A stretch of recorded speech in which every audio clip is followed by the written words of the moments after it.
मैं बस मैं प्रेस के साथियों का धन्यवाद देता हूं। साथ ही साथ समाजवादी पार्टी के हमारे अयोध्या के सभी नेताओं का भी धन्यवाद देता हूं। और अयोध्या को लेकर के कोई पहली बार समाजवादी लोग प्रश्न नहीं कर रहे हैं। इससे पूर्व में भी समय समय पर जब किसान आए, व्यापारी आए और हमारे गरीब जिनके साथ अन्याय हुआ उस समय आए, तो हम लोगों ने समय समय पर प्रेस के माध्यम से सरकार को जानकारी देने का काम किया। लेकिन सरकार सुनने वाली नहीं है। और जो कुछ समाजवादियों ने जिस समय रखा, सरकार ने कोई कार्रवाई उस पर नहीं की। और उसका परिणाम यह है कि अधिकारी और भारतीय जनता पार्टी के लोग मिलकर के लूट में लग गए हैं। और जहां लूट होगी वहां विकास नहीं होगा। जहां लूट होगी वहां विकास नहीं होगा। और हम अपनी पार्टी के नेताओं का धन्यवाद देते हैं कि अयोध्या का काला चिट्ठा लूट का जो उन्होंने आज बताया है, वो जानकारी दी है,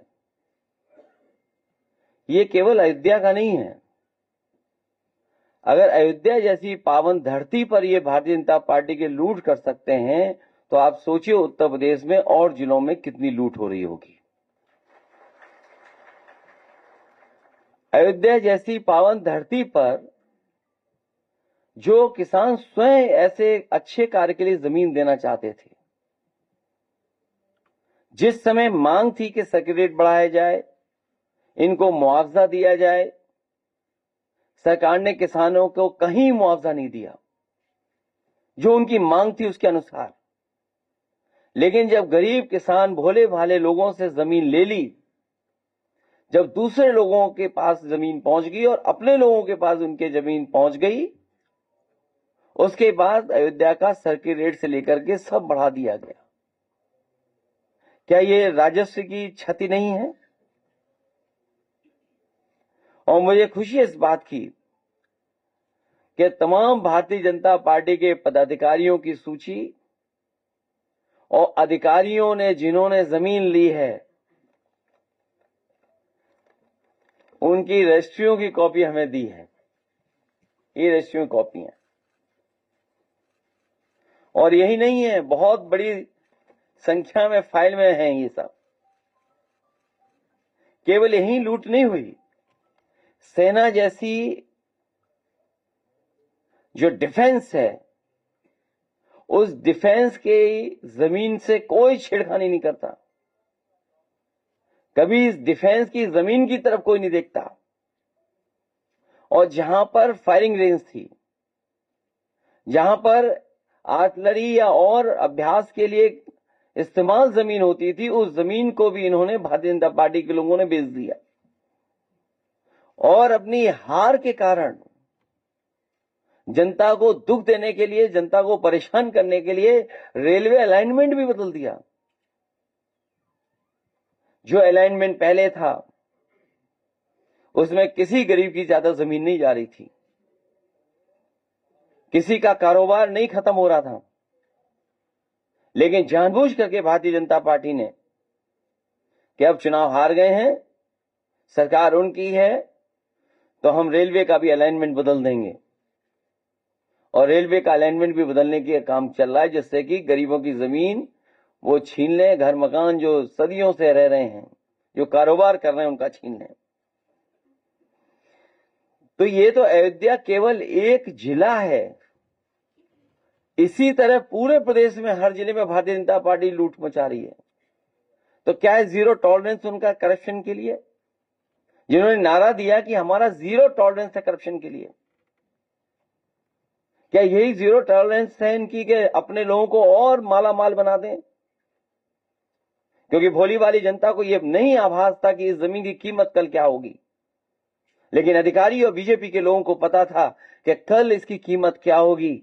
ये सबसे ज्यादा बड़ी लूट अगर कहीं हुई है तो अयोध्या में भारतीय जनता पार्टी और अधिकारियों ने मिलकर के लूट की है।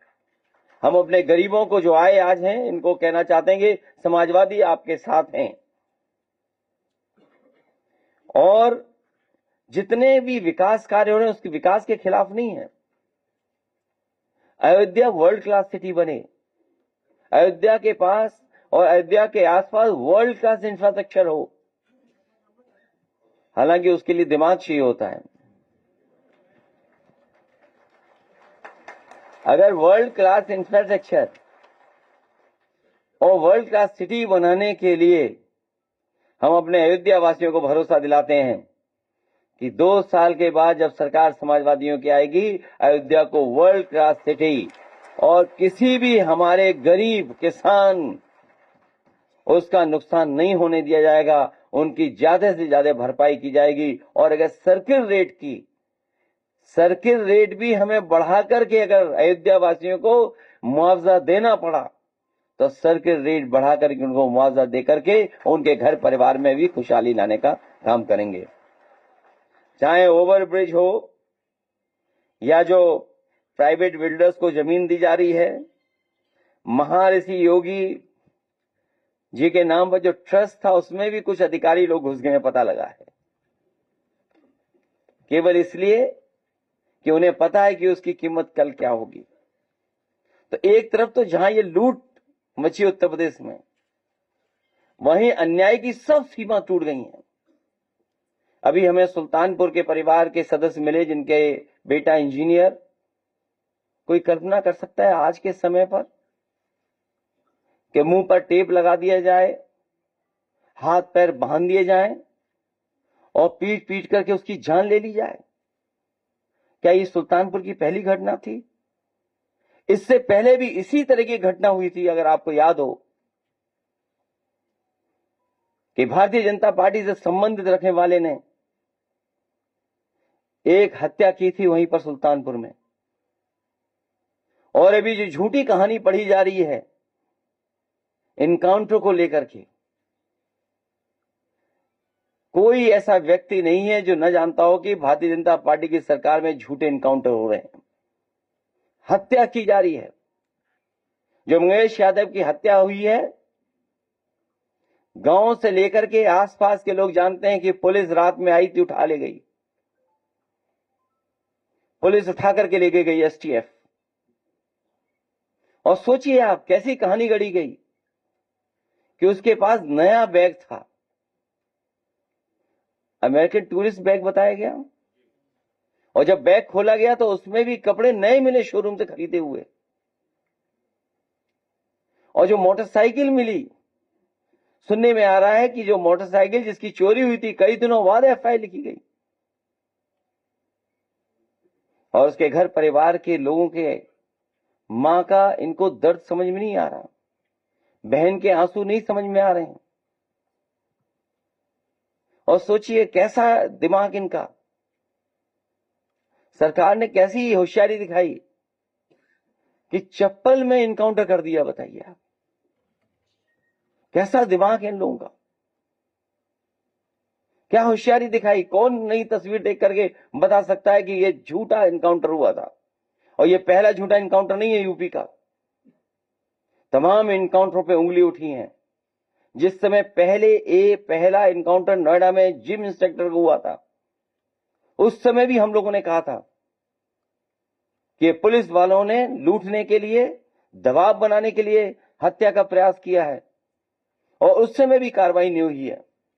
अभी तक जितनी भी हत्याएं हुई हैं या इनकाउंटर हुए हैं, सबसे ज्यादा पीड़ित परिवार के लोगों की हत्या की है सरकार ने। हम लोग न्याय दिलाने के लिए सदन से लेकर के और संघर्ष के बीच में भी जाना पड़ेगा, तो समाजवादी लोग पीछे नहीं रह सकते। और भाजपा ने तो इतने इनकाउंटर किए, उत्तर प्रदेश को फर्जी इनकाउंटर की राजधानी बना दी इन्होंने, फर्जी इनकाउंटर की राजधानी बनकर के।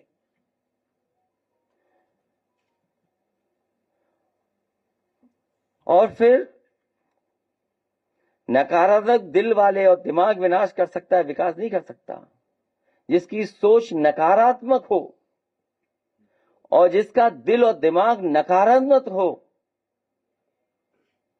वो विनाश ही कर सकता है, विकास नहीं कर सकता।